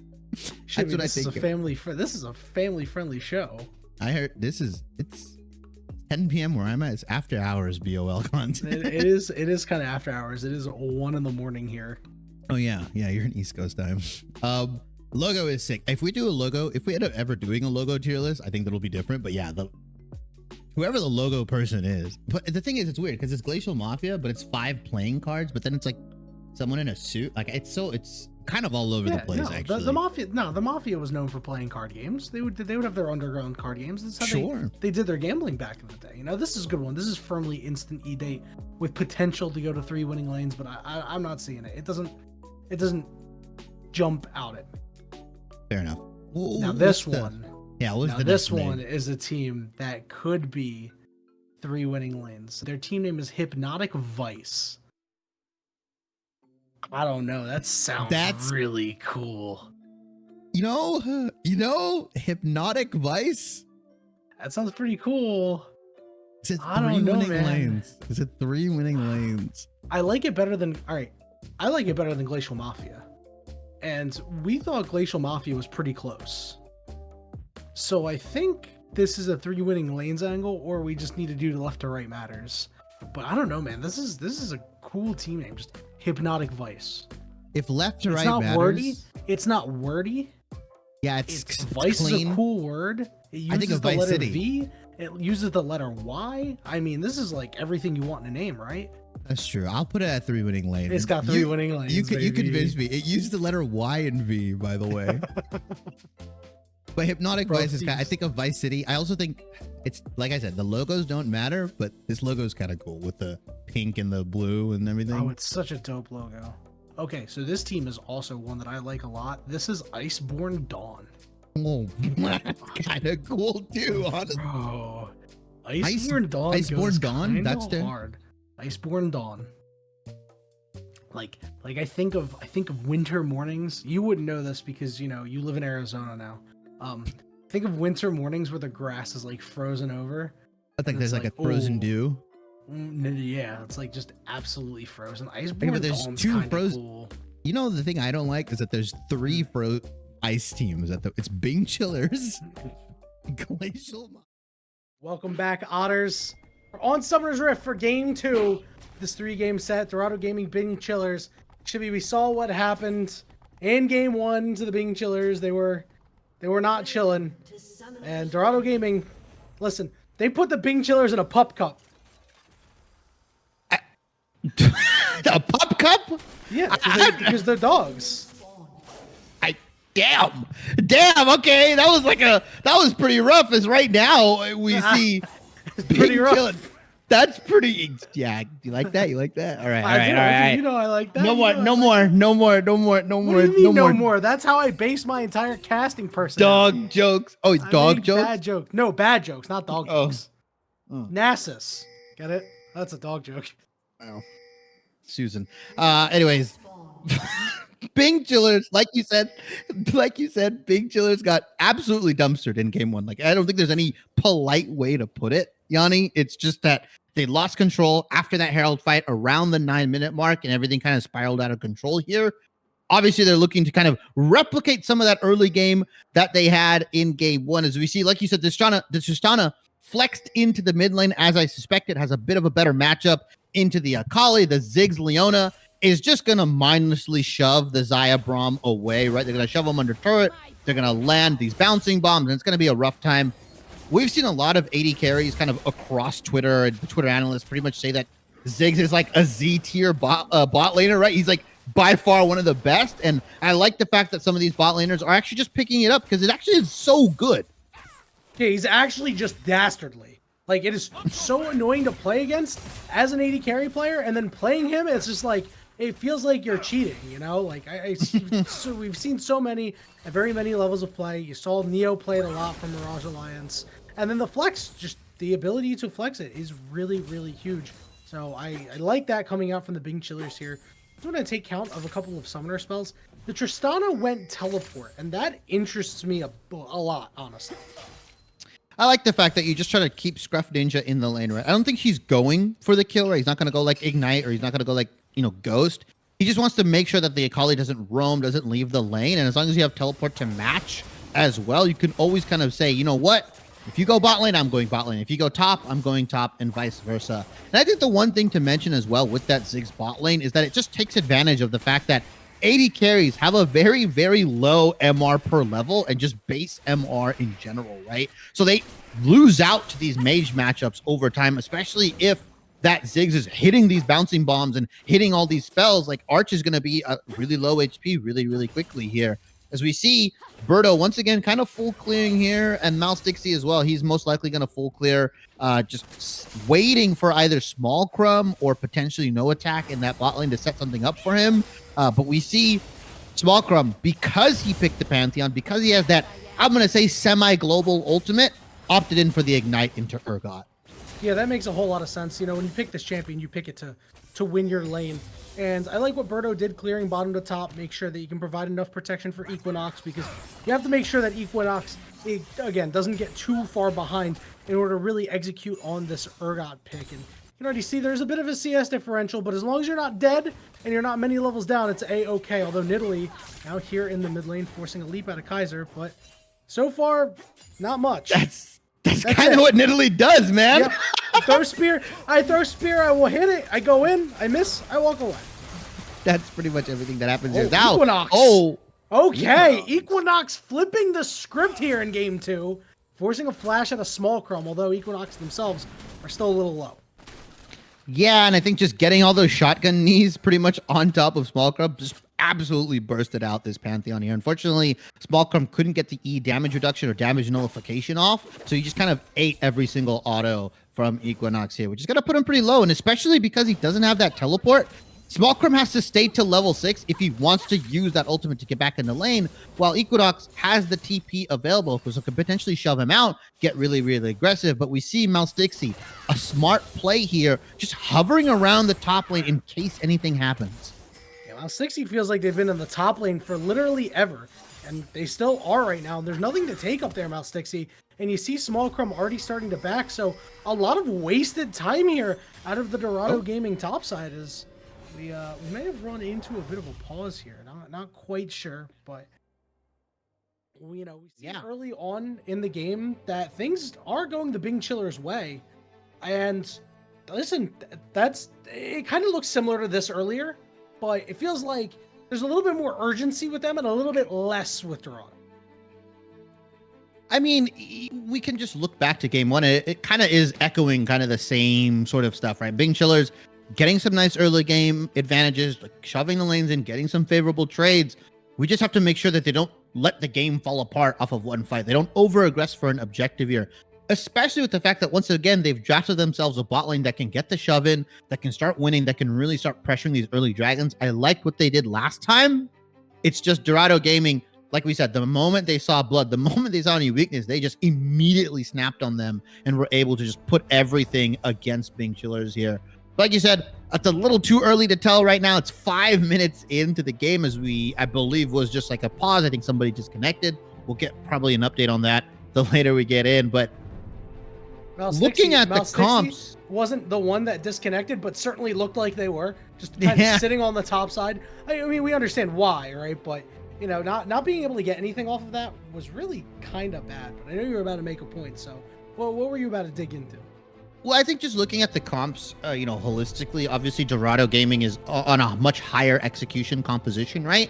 They have the Akali, they have the Xayah, the Braum. To get a lot of value out of that is very, very difficult, especially if you're the Braum player, right? You have to like make sure your ultimates are on point when the engages come in. Make sure you're blocking all the right autos. You're jumping to the right target, right? Getting your concussive blows off, so on and so forth. Especially with this Nidalee pick, time and time again, we've seen this champion picked at the highest levels. And time again, unless you're like Canyon, right? Unless you're like somebody that can really pilot this Nidalee, it kind of just becomes a heal bot, and you don't really do too much with this champion. Especially if you go like the Night Harvester build. We could even see the Luden's build, depending on, you know, what they're thinking. If you don't get kills early on, if you're not generating a gold lead against the other jungler, this Graves is just going to outpace you, outvalue you, so on and so forth. And as a Nidalee, you'll be relegated to be throwing a spear every 8 seconds maybe, and then healing your AD carry a little bit. Like, that's all you're really good for. Yeah, and you know, sometimes it gets a little rough if, you know, you're just not able to make anything happen. But I hear that we might be able to get back. We might be getting back into the game very shortly. You talked about the AP Nidalee, but I've heard rumblings of AD Nidalee. Oh yeah, the buffs that came in, right? I believe it was about a patch or 2 patches ago. I think, you know, I don't know how many people are abusing that. As I will use my Eye of Agamotto as Doctor Strange, and unfortunately we have jumped 5 minutes into the future. And Yanni, it looks like nothing has changed. Not quite. There's a Rift Herald in the pocket of Malstixi, but a dragon secured for the Bing Chillers. So Bing Chillers, you know, again, doing a good job early on of getting the first dragon. However, it appears that they may be giving up first Rift Herald for that. And while the value of first Rift Herald isn't the same as it was earlier when it could guarantee to break 2 plates, it's certainly close. But Equinox right now is in a lot of trouble, and there is no teammates to be found anywhere. I've seen this before, Yanni.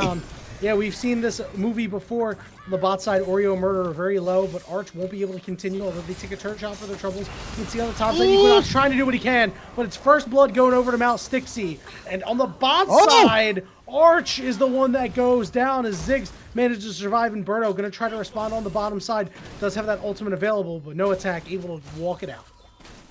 A 1-for-1 overall, and we came back right into the game at the perfect time here, as, you know, top lane against Dove is Small Crumb and Malstixi. They want to put some pressure onto Kaiser.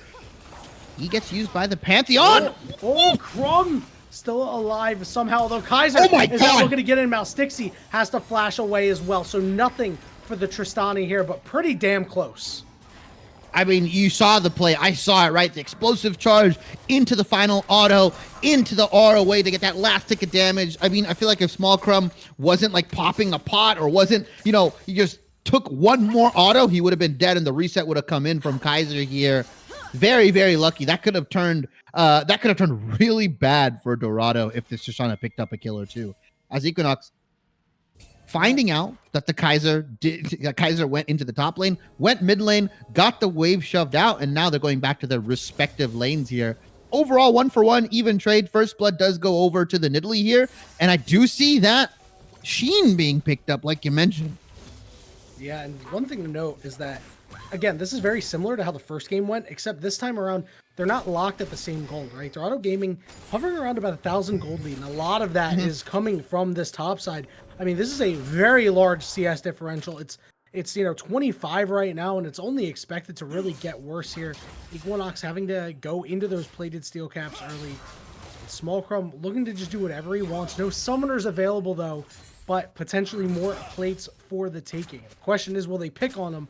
Next dragon up in about 15 seconds, so we'll see what the move is here for Dorado or Bing Chillers. Equinox doesn't have TP to match, right? Small Crab can shove this lane out, and as soon as that dragon comes up, as long as the fight breaks out, he can just walk a little bit into river and get that ulti channeled and start going into that bot lane and make it a 5v4 very, very quickly, as now Scruff Ninja fancies himself a kill. Yeah, Scruff Ninja, though, getting them very low. Birdo's ult missed, and we'll get that explosive charge off, but Kaiser down to about half HP as well. It took 3 members to get Scruff Ninja to half HP, but Mouse Dixie is the one trying to chase down Birdo, who dashes away and lives with just enough HP, but the dragon getting pinged on here for Dorado. Yeah, and now with that shove out, with that burst out, yeah, you don't get the kill onto Birdo, but it effectively is a kill, right? For them to secure the objective, as they are going to be able to stop the dragon stacking very, very early. And like you mentioned, if this game kind of just stays the same for Bing Chillers, right? If Dorado Gaming can't really get any sizable gold leads going, it favors the Tristana Ziggs, right? These two champions just scale so well, especially the Tristana here. And you're going to be looking at what? A Pantheon that's going to fall off after a couple items. A Nidalee that might be virtually useless. As I say that, she's picked up just a raw Lichbane for herself. So it doesn't complete the Mythic. Instead, just goes for a really, really strong Legendary on her. Yeah, we didn't really know where she was going with that Sheen, although we did see the Amped Home, so it was pretty decent indicator that it was going to be Lichbane, but still, pretty surprising here, and also one of the first champions in the game with a big item completed. You see, Ivmi does have that. Oh wait, I can't remember the name of it. I'm blanking on it right now for some reason. Leandries? Yeah, I blanked on Leandries somehow, but does have Leandries ready to go. And we do see Arch as well with that Kraken Slayer. That one I can certainly remember, as the gold really shrunk a whole lot, Shippy. Yanni, the only guy to remember a Kirch's Shard, but just forgets Leandries. I knew you were going to say it. I knew you were going to say it, man. You're the only person, other than I think like Captain Flowers, that I actually remember hearing that item being called out by name, by the way. But like you said, that's good. Leandries, super strong, big power spike for this Ziggs here, and he's going to be able to pressure this bot lane once again. But we just look, I mean, the top lane differential, Small Crumb is just feasting right now on Equinox, not without any help, right? Mouse Dixie came in, they dove Equinox. We wanted to see that a little bit more from Bing Chiller's side onto this bot lane, potentially even into the top lane here. But it feels like Bing Chillers has a very set way and style they want to play their game, and it doesn't involve a lot of dives. Yeah, and the CS gap is only getting wider here. Equinox is down over 30. He wants just a Small Crumb, but he's actually getting the top laner Small Crumb. He's not able to get anything else, and if he steps up here, Mouse Dixie is just waiting to make something happen, but Equinox wisely just kind of crab walking, making sure that he's not going to get dove. But this means the top lane jungle, the topside jungle is infested by members of Dorado, and Birdo is none the wiser currently. As we are once again into a very small pause. So hopefully that won't be too long. As if you're Birdo, I mean, you probably don't know what's going on. It looks really bad. Esports images moments before disaster, right? Yeah, actually, because there is a Pantheon, there is a Nidalee in your topside jungle. I think I saw the Braum coming in as well, right? Like, he's gonna get pinched here, and if he makes the wrong dash, he goes like, "Oh, I'm just gonna go to my red. I don't see anybody." But he has to recognize top lane's missing. We haven't seen Nidalee on the map for a very long time here. We don't know where Braum is. He has to play it safe, and unfortunately, we'll have to concede that top side here. That's kind of what happens when you lose top lane so early, or you lose your top laner turret so early. They can just start really aggressing onto your side of the jungle. And with it being a Nidalee and a Pantheon, if you get caught in the wrong place in the wrong time, you're dead to rights pretty much here. Will be rough, especially since like you said, we saw that image. 3 members of Dorado Gaming is in that top side. And Graves is just clearing raptors right now. Birdo is just casually clearing his jungle, doing nothing. He knows nothing right now. He might be in for a very rude surprise in the next couple seconds. Yeah, he's just, he walked out of his house, beautiful spring, summer day, whistling, coffee in hand, going to pick up the paper, also known as the chickens. And, then he's going to get hit by the mail truck. and it's not gonna be a good day. He's gonna get isekai. He's just gonna get isekai, bro. He's getting shotgun. They're gonna send him back. You know, my life in League of Legends as I spawn into the fountain or something like that. Because we're gonna be back in game very shortly. But I do want to point out that there's been a lot of time spent to try to take down Equinox, and they have gotten him once. But I'm surprised that the Bing Chillers haven't done anything really about that. Like, it's pretty clear that that was the game plan. They've elected to do their own thing, and they went to the bot side. They got to kill their 4-year Ziggs. Your Ziggs is a CS lead because of it, but I mean, things are really bad in that top side. And again, while Bing Chillers kind of pulled the gold lead back, once again, Dorado has done what they can to stretch it a little bit more. Yeah, I think Equinox has just done a pretty commendable job as what is clearly seen as the weak side top laner. I don't know if Bing Chillers is going to be comfortable kind of just playing that same style throughout the season. It feels like it's very exploitable. I mean, not to take anything away from Dorado Gaming, Smallcrum, and those guys, very, very good players, but I feel like if you just get an advantageous matchup and you set up dives with your jungler, virtually any team could try to copy what Dorado Gaming did here and pick on Equinox. So good job on him. Only dying once, right? Like, it's one of those situations where, like, twice. Take a look upstairs. Almost died a second time there. Oh, he's gonna die. Now he's gonna be in a 2v1, trying valiantly to do what he can. I caster cursed him. Falls all the same, and then you saw the Rift Herald get put in the mid lane, almost taking down that turret. I mean, this is a play executed by Dorado Gaming that there's just no response from the Bing Chillers.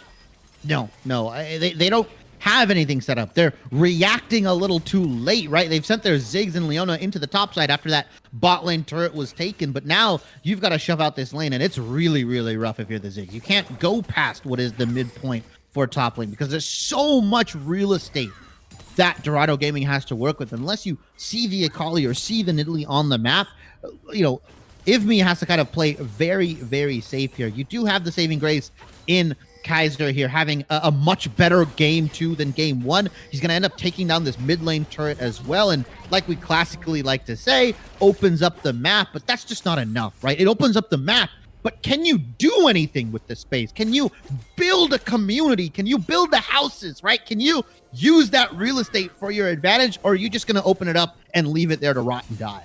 Hey, maybe they should hit up Dog You Son to get the toolbox to start, you know, building up this community. As you can see, Arch taking a lot of damage as the team's jockeying for position as this next dragon coming up in just a few moments.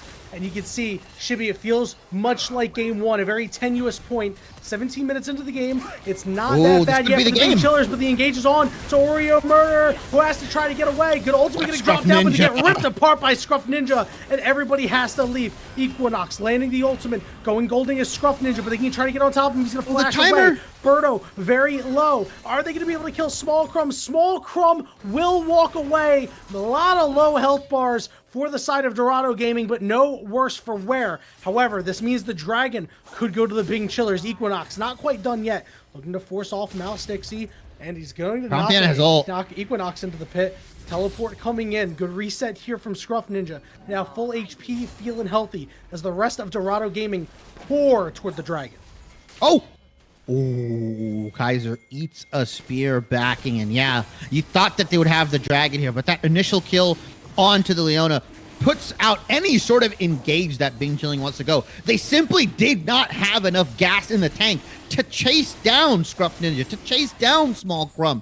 And unfortunately, Equinox couldn't get the reset, or sorry, the ultimate execute off. And yeah, you TP Kaiser into your mid lane. They're not going to give you a fight. Dorado Gaming's not going to fight you. They've just picked up the dragon. They're going to reset. They're going to go back to their lanes. And they're just going to, like you said, stretch that gold advantage as much as they can here. As now mythic items almost across the board for Dorado Gaming. The Eclipse, the Rocket Belt, the Kraken Slayer. You can start seeing some of these item differentials coming in and swaying the fights ever so slightly. Yeah, and Kaiser elected to go for a static shift here, which, you know, is still fairly common. They do have a lot of wave clear in the Ziggs, and you know, it is pretty interesting that they didn't immediately go into a Kraken Slayer, which could have done a lot in that fight. Yeah, you know, potentially could have picked themselves up a couple kills here, but that static just keeps Scruff Ninja in mid lane. But laning phase is over, and Equinox, unfortunately, you're going to get bullied. He's going to take your lunch money right now. Yeah, Equinox nowhere to go. A third death in the ledger for them. They've just been bullied all game, and finally it's like, well, finally I get to fight a 1v1. But Scruff Ninja, they're 200 CS Akali at this point with a kill already in their pocket. They're really, really strong. You're indexed completely into armor, so things not looking so hot. This turret as well, a little low here in the mid lane. As you can see, Dorado Gaming, they're interested in taking it down. Yeah, Equinox has just been bullied, right? He's been shoved up against the lockers. He's been given swirlies, wedgies, everything, right? Dorado Gaming has not given this guy a break, unfortunately, and the rest of Bing Chillers haven't been able to do too much with, we can say, pressure that Equinox has been absorbing, and that's partially on the mid laner, but it's also on the jungler here to kind of set up some plays, because once again, we had a bot lane that had a slight kill, was getting the lead, but we weren't setting up dives, we weren't playing around objectives correctly, and now Kaiser gonna go to his split push form. Can he get a kill? Oh, not quite. That last auto attack wasn't enough to do it. Small Crumb in hot pursuit of Kaiser. Kaiser having to sidestep, taking a little bit of damage. The spear just barely missing. Like, just the tip almost poked him in the butt there, but Tristana will be able to walk away all the same. Right now, Dorado Gaming, they're still in control, although, like I said earlier, tenuous there. So the kill on Kaiser would have been pretty big. Yeah, it would have been nice. It would have probably netted them a Baron start, most likely. They would have at least tried to let it rip, especially with one of the stronger players on Bing Chiller's side kind of taken out for about 30 seconds here. But we're going to start hitting the 2 to 3 item power spikes pretty soon. We're going to start getting deeper and deeper into this game. And as long as, Kaiser and Ivmi can stay alive wait a minute, Small Crumb? Kaiser had to jump away, and Small Crumb already in hot pursuit. The Ignite is down. Kaiser has to flash, but Small Crumb is going to pick him up.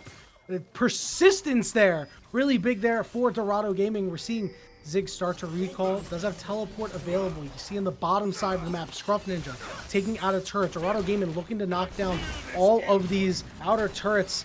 TP to the inner turret means that this one is relatively free. Zig's ultimate to do a little bit of damage, but no attack and a disengage. And Dorado Gaming happy with the gold in their pockets.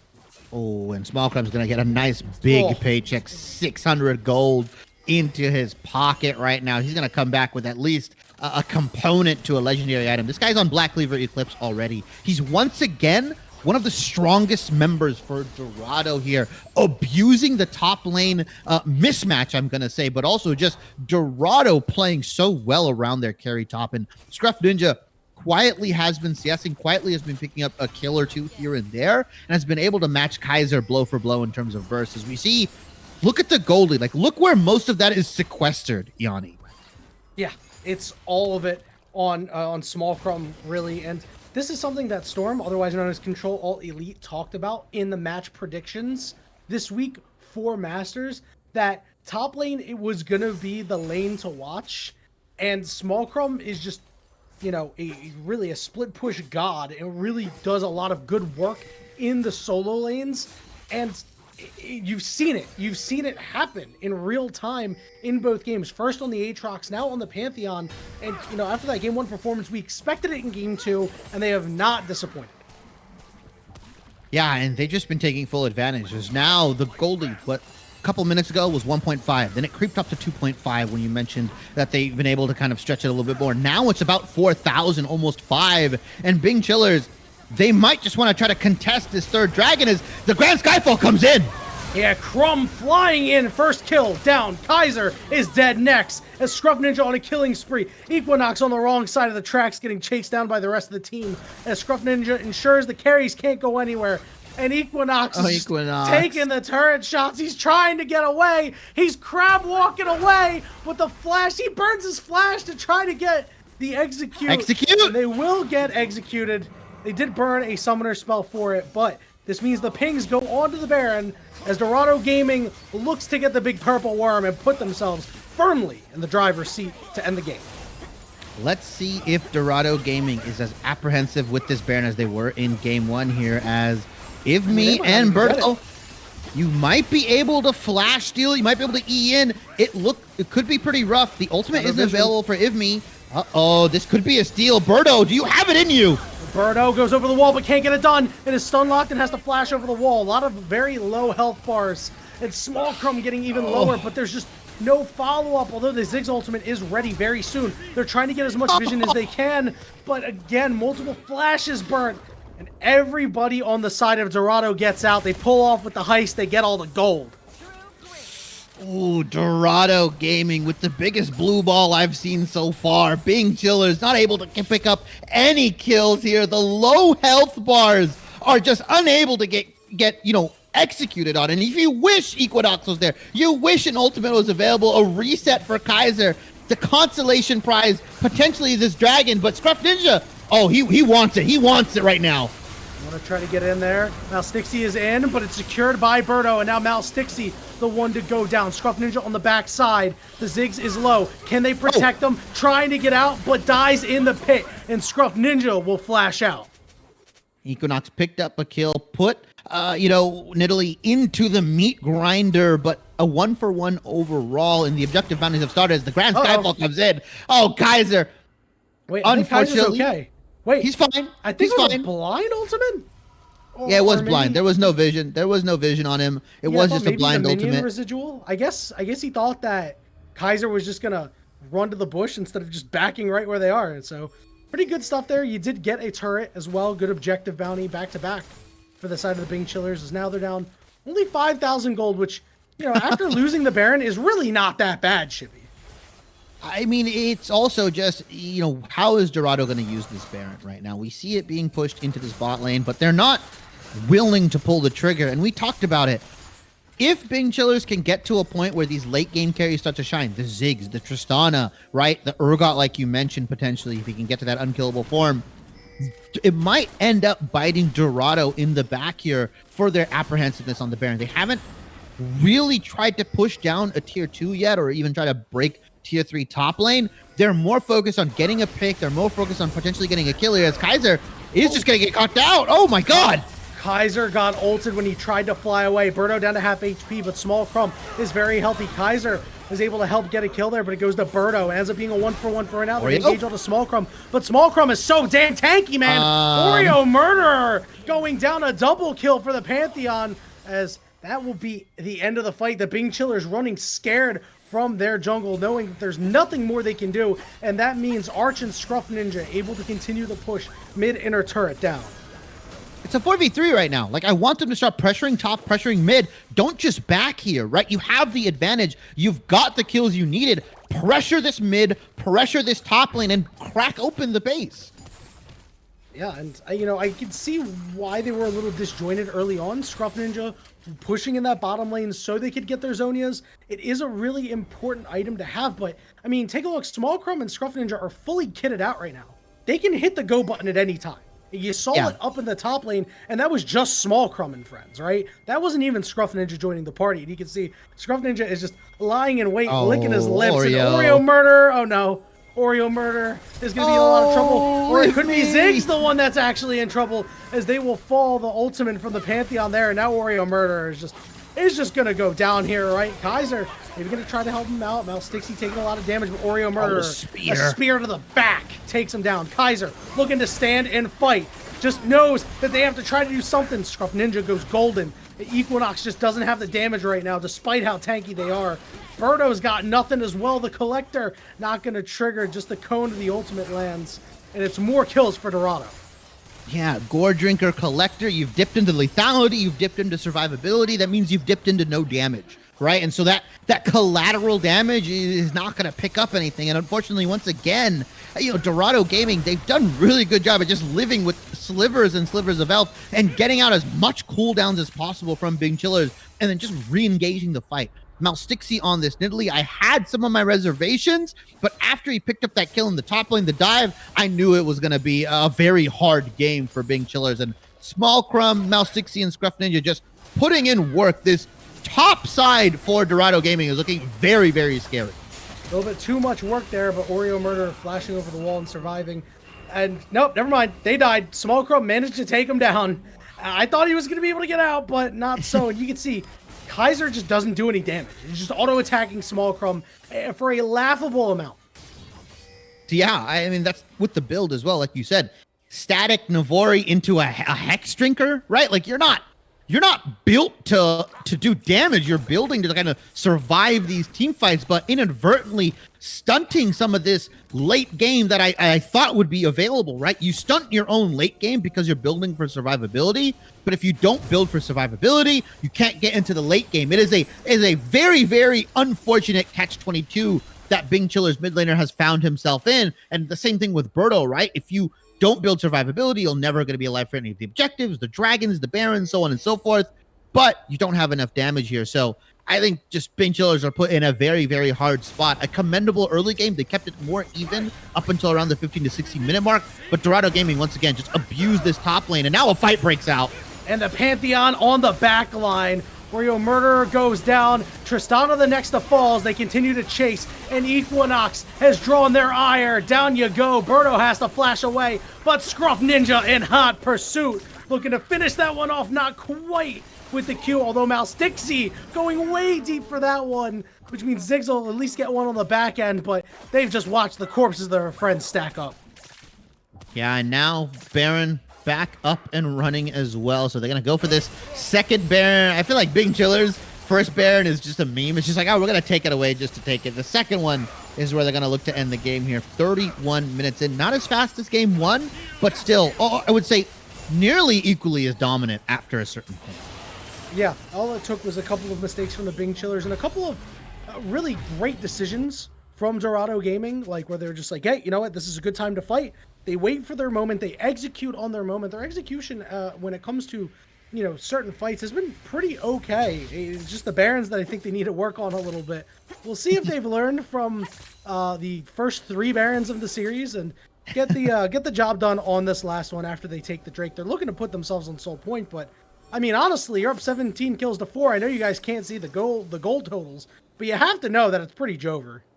Yeah, I mean, you click tab, right? 3 items on pretty much every carry on this team. And the only one that's even remotely close to that is what seems like either the Ziggs or Kaiser here on the Tristana. And we see Live Me, not a Jinx Rocket, but a super mega Inferno Bomb here. Just trying to get some damage off.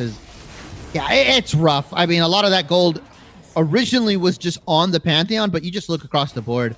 It's about 2,000 gold ahead in the jungle, about 1,000 gold in the AD carry and mid lane position, and then a massive 4,000 to 5,000 gold swing in that top lane. And Smallcrum, unfortunately, he's not falling off. He's just too ahead of the curve at the moment. He has gone from Small Crumb to Big Cookie, and the Bing Chillers cannot handle these cookies this time around. And Shibby, the real big question that I have, are Small Crumb and Scruff Ninja, are they going to die in all this series? Because they're all still alive. There's no attack. Looking to engage this fight. Scruff Ninja to the back line. It's the Pantheon flying in again. And look, they're all stacked up, Shibby. They're all stacked up. They're just falling apart, man. Kaiser, the last one alive, and they will go down themselves. Everybody on Dorado lives. It is an ace. And that is the game. Dorado Gaming, a clean 2-0, here to start Blue Otter Masters. Not just a clean 2-0, Yanni, a dominant one at that, beating the Bing Chillers here in just an amazing fashion, right? Leveraging the topside advantage, leveraging the jungle advantage that they have, and just taking these dives to the face. And unfortunately, Bing Chillers, you got to go back to the drawing board. You got to go and look at how you want to play the game, because just like me, your game was taking lights out. You've gone from Flashbang to Nocturne Ultimate, yep. and so have the Bing Chillers. Just not so great for them. Although, you know, there were a couple of okay things to be encouraged about, but let's talk about Dorado Gaming, man. I mean, they looked so clean all game long, and these solo laners, they're powerhouses. Yeah, I mean, it's just, you know, who knows as well, like, what their game strategy was. Was it to go through and play through their topside, play through the solo lanes?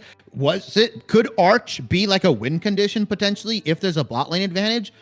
Obviously, we'll have to wait for the season to unfold, but it feels like Dorado Gaming clearly identified the win con. They say, you know what?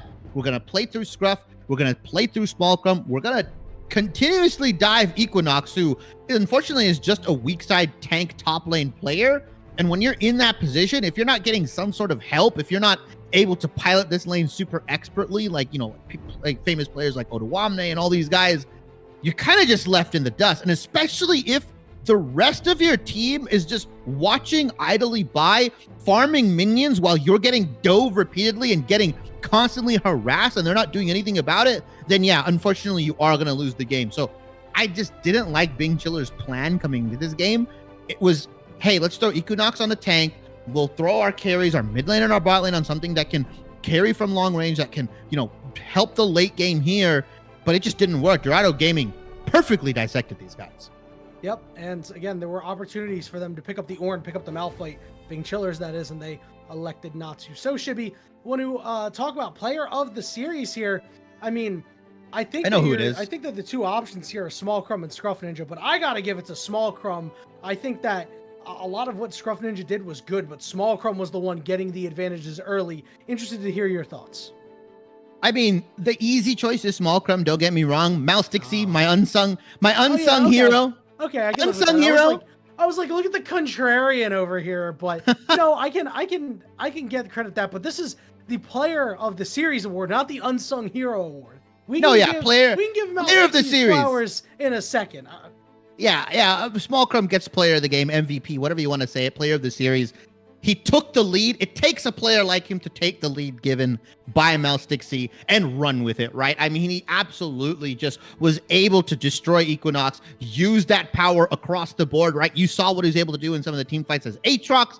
You saw the Grand Skyfalls coming in. One of them was just like a Baron deciding one where he Grand Skyfalled into the mid lane, started the fight off immediately, and he was able to cut Bing Chillers off, right? Two of their players from the rest of the team here.